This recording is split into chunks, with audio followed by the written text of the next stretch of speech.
El Ministerio de Educación desestimó que 3.000 estudiantes se encuentren sin matrícula a nivel país, asegurando que no es una cifra que hayan entregado ni ratificado desde la cartera. Asimismo, han indicado que esta situación se podría aclarar recién a fines del mes de marzo, una vez que termine la etapa de regularización de los estudiantes. Queremos profundizar en este tema, que es tremendamente delicado para varias ciudades de nuestro país. Vamos a tomar contacto de inmediato con la subsecretaria de Educación, Alejandra Arratia. ¿Cómo le va? Muy buenos días, subsecretaria. Hola, subsecretaria, buenos días. Buenos días, Carla. Buenos días, Davor. A ver, buenos días a las personas que nos ven, por cierto. Sí, partamos por la cifra, subsecretaria. Ustedes han desestimado que sean 3.000 alumnos. ¿Cuántos son entonces los alumnos que hoy día están sin un cupo en un colegio? Sí. A ver, es bien importante que nosotros lo que hemos dicho es que no vamos a entregar cifras todavía hasta que termine el proceso. En ese contexto no hemos dicho que sean ni 3.000 alumnos, ni hemos ratificado que sean. La única cifra que quizás desde ahí se produjo el malentendido, la verdad, respecto a los 3.000. Nosotros no sabemos de dónde salió ese número. Es que hay 1.700 estudiantes que tienen doble matrícula. Es decir, están matriculados en dos establecimientos. ¿Me entienden? Quizás alguien pensó doble matrícula, entonces será el doble. Nosotros no, la verdad, no entregamos ese número, y porque en el fondo el número está variando todos los días. Esto hoy día en otra entrevista de una radio amiga me preguntaban si esto era como parecido al sistema de las universidades, cuando uno está en lista de espera y la lista de espera corre y uno ahí libera el cupo que uno tenía reservado en otra lista de espera, en otra carrera, en ese ejemplo con la educación superior. Esto es bien similar en términos de que las familias, que uno entiende totalmente y empatiza con la preocupación por tener ese espacio, ese cupo para sus hijos e hijas, se matriculan, se ponen en lista de espera en distintos establecimientos. Entonces, si es que uno calcula esos números todavía tienen que esperar de decantar y ver dónde se va a matricular el niño o la niña, donde las familias lo van a hacer, digamos. Ya, perdón que la interrumpa, pero es para precisar algo, porque usted dice que esto está en desarrollo, que esto va a decantar y que esas listas van a correr. ¿Cómo podemos estar en este proceso en la mitad de marzo, cuando ya el año escolar pasó, cuando los papás necesitaban esa certeza en febrero, en enero, para preparar el año escolar? ¿No hay ahí también una negligencia de parte del Estado de no haber asegurado esos cupos a tiempo? ¿No reconocen ustedes que esto está absolutamente atrasado? A ver, es que este es el último eslabón de un proceso que parte en agosto de cada año, hay que recordar. En agosto, cuando de hecho probablemente ustedes lo han difundido también, comienza el proceso del sistema de admisión a la educación escolar, el SAE, ¿no? En esa etapa las familias postulan, luego hay una etapa en que las familias reciben su respuesta y tienen que, en el fondo, verificar, o sea, confirmar que se van a matricular ahí. Luego de esa etapa hay una segunda etapa en que las familias pueden, si no les gustó esa propuesta, se pueden matricular en otro establecimiento. Tiene una segunda etapa, ¿no? De poder postular a otro. Todo ese proceso culmina en esta etapa que se llama de regularización, que piensa que nosotros en el sistema tenemos matriculados 2.900.000 niños, ¿ya? Y esta etapa es el último, en el fondo, el último eslabón de esta cadena. De hecho, este año es el año que hemos tenido un porcentaje más bajo de niños y niñas que no han estado matriculados como parte del proceso y que, por lo tanto, en esta última etapa, que por eso se llama de regularización, porque es para familias que tuvieron un cupo, pero no les gustaba y, por lo tanto, en vez de matricularse en ese cupo, prefirieron postular a otro. Familias también que se movieron de domicilio, que se cambiaron de casa y tenían un cupo en una región o en una comuna y ahora se trasladaron a otra y tienen que cambiarlo. Entonces, no es que este sea un proceso que se inicia ahora. Este proceso es un proceso que se ha venido dando desde agosto, pero dada la movilidad y dado el dinamismo de cómo las familias se van también moviendo, es que existe esta etapa. También con familias nuevas que no estaban en el sistema o no estaban, en el fondo, no pudieron postular en el proceso regular, viene esta etapa que por eso se llama, de hecho, de regularización. Subsecretaria, pero así como usted lo describe, conociendo los plazos, usted dice que esto comienza en agosto, va a terminar a fines de marzo, son muchos meses, son prácticamente 7 meses donde el Estado de Chile tiene que asegurar la educación para un niño, y lo que uno se pregunta es si esto se pudo de alguna manera anticipar, porque no es la primera vez que usted como subsecretaria, que el ministro Cataldo ahí en el ministerio enfrenta este problema. Entiendo que esto se arrastra hace ya varios años, que fue incluso el ministro Marco Antonio Ávila en marzo del 2022, o sea, hace 2 años escolares atrás, que enfrentó esto mediáticamente por primera vez con la matrícula, la falta de matrícula en la comuna del Tabo. De ahí en adelante no se pudo hacer ningún cambio en el Ministerio de Educación para que no lleguemos al 2024 con este problema. Muy importante la pregunta de ahora. De ahí en adelante nosotros hemos estado totalmente concentrados, preocupados por este tema y ocupados, y por lo tanto hemos tenido un plan de fortalecimiento de la matrícula. Eso nos ha permitido crear 13.000, más de 13.000, son en rigor el número exacto, son 13.093 nuevos cupos. Es que eso nos permite dar respuesta a todos estos niños. Ahora, esto requiere, en el fondo, nosotros, quiero ir dos pasos. Primero, esto nos ha permitido, la ocupación que hemos tenido durante estos 2 años nos ha permitido crear estos 13.093 cupos que equivalen a crear 26 nuevos establecimientos educacionales. Ahora, además, esto hay que hacerlo de alguna manera consolidando los datos a nivel nacional de demanda de matrícula. Esto era algo que hasta el año pasado nosotros como país, no te digo ni siquiera como ministerio, sino que como país no teníamos. ¿Qué es lo que hicimos nosotros como parte de la necesidad de abordar este tema de un modo más, como de alguna manera con más control de parte del Estado? Se hizo también esta lista, anótate en la lista, que nos permite 2 grandes ámbitos.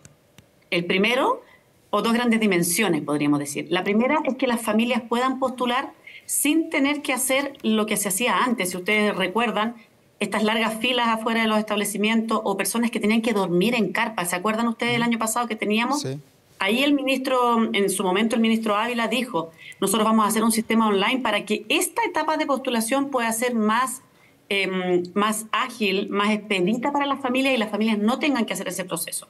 Esa es una primera dimensión que nos permite esto. Pero otra dimensión muy importante es que nos permite como Estado y como Ministerio de Educación en particular tener un consolidado de datos de dónde hay demanda de matrícula.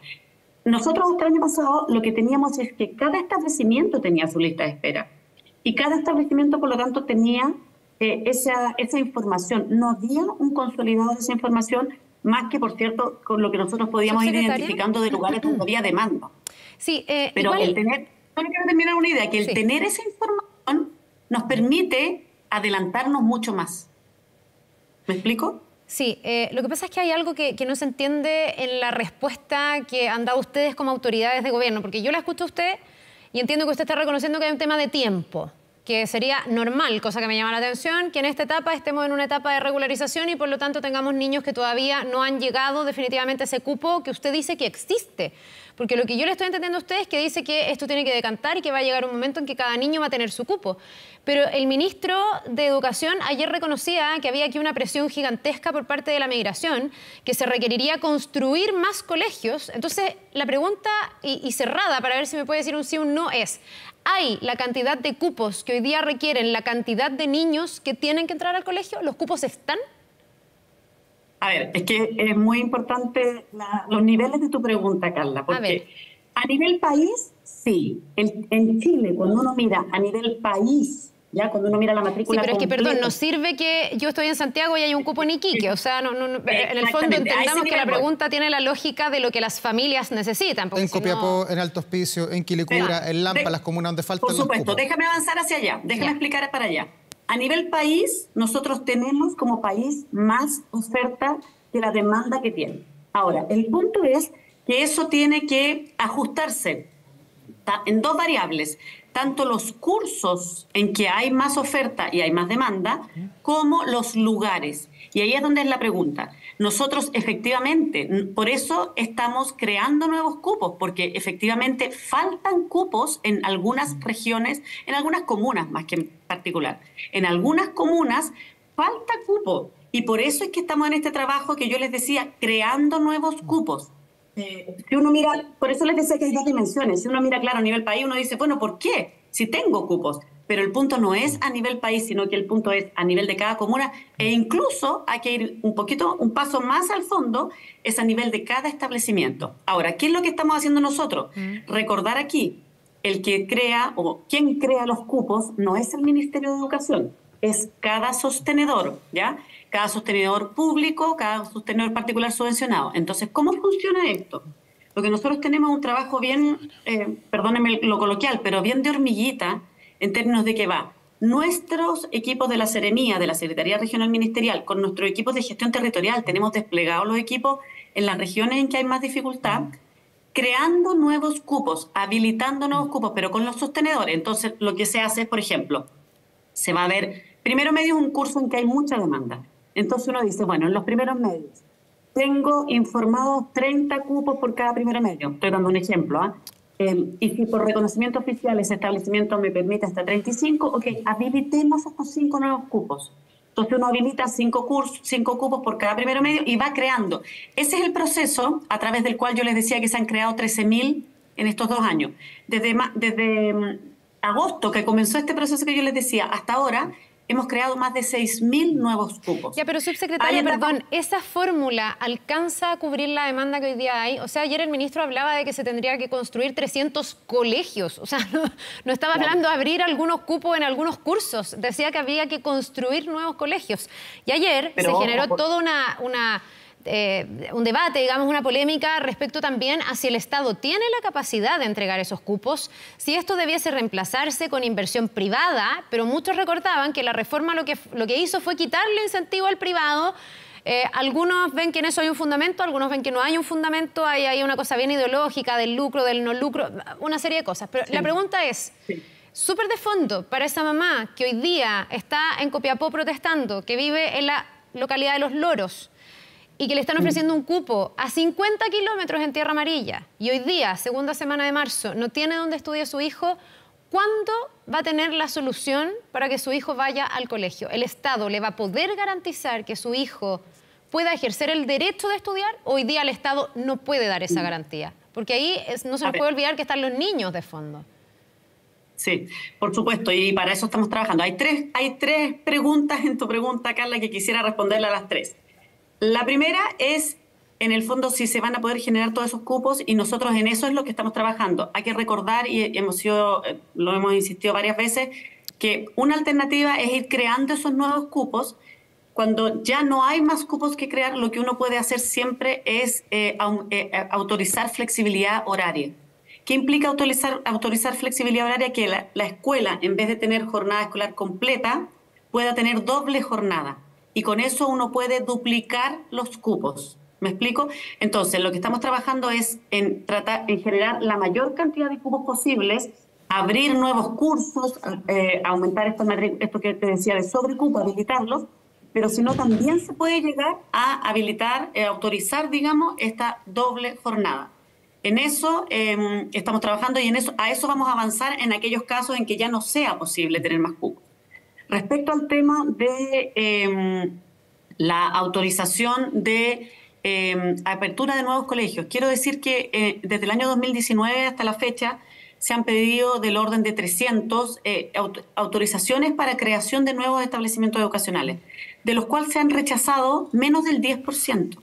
Entonces, quiero también poner un poquito de datos sobre esta conversación, porque cuando se han aprobado más del 90% de las solicitudes de creación de nuevos colegios, de nuevos establecimientos educacionales particulares subvencionados, creo que eso refuta un poco el argumento de que no se están pudiendo crear.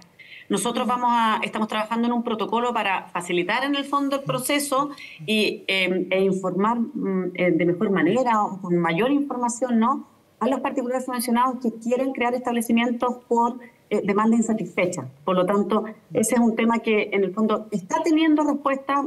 Como te decía, se han creado más del 90% de las solicitudes de creación de nuevos establecimientos se han aprobado.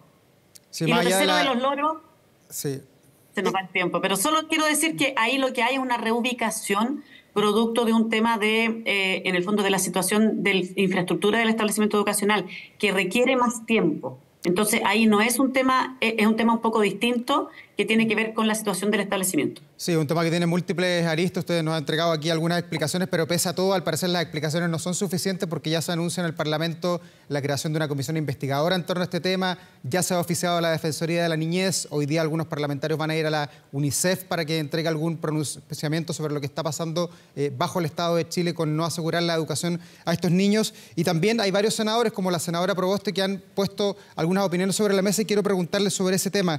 A su juicio, como autoridad usted del país, ¿se están vulnerando aquí los derechos de los niños o no? Bueno, nosotros estamos trabajando para que efectivamente todos los niños y todas las niñas tengan el derecho, resguardado ese derecho Pero de... hoy día, 15 de marzo, sí se están vulnerando, ¿o no? Porque hay otros que partieron el 4 de marzo a las clases.